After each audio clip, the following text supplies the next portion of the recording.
Dans l'Évangile de Jésus-Christ, selon saint Luc. En ce temps-là, la mère et les frères de Jésus vinrent le trouver. Mais ils ne pouvaient pas arriver jusqu'à lui à cause de la foule. On le lui fit savoir. Ta mère et tes frères sont là dehors, qu'ils veulent te voir. Il leur répondit, ma mère et mes frères, ce sont ceux qui écoutent la parole de Dieu et qui la mettent en pratique.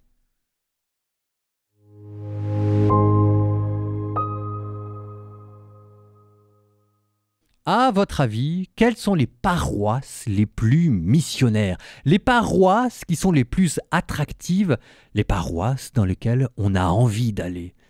Est-ce que c'est la qualité du sermon?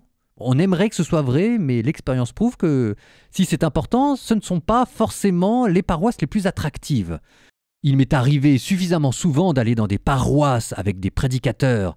C'était pas extraordinaire, mais n'empêche que j'avais envie de retourner à la messe. Et à l'inverse, il y avait des messes avec des prédications extraordinaires et j'avais pas du tout envie d'y retourner. Vous me direz que ça parle peut-être plutôt de moi que de la vie en général, mais je suis pas sûr. Ce que je vous dis là, je pourrais le dire de la même manière de la liturgie. Est-ce que les paroisses les plus attractives sont les paroisses où il y a la plus belle liturgie? C'est important et en même temps, j'en ai fait de ces messes paroissiales avec des liturgies que j'allais qualifier de très approximatives, mais dans lesquelles je me sentais comme un poisson dans l'eau. Alors c'était quoi ce qui faisait la différence? Ce qui faisait la différence, c'est que les paroisses dans lesquelles j'avais envie de retourner, c'était des paroisses où il y avait comme une sorte d'atmosphère familiale.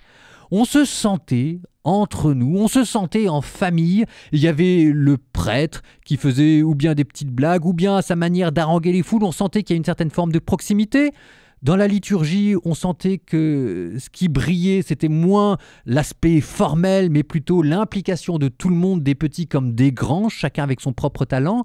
Enfin, on avait l'impression que c'était une sorte de deuxième maison, de deuxième famille. Vous voulez être missionnaire? Faites de votre paroisse votre deuxième famille.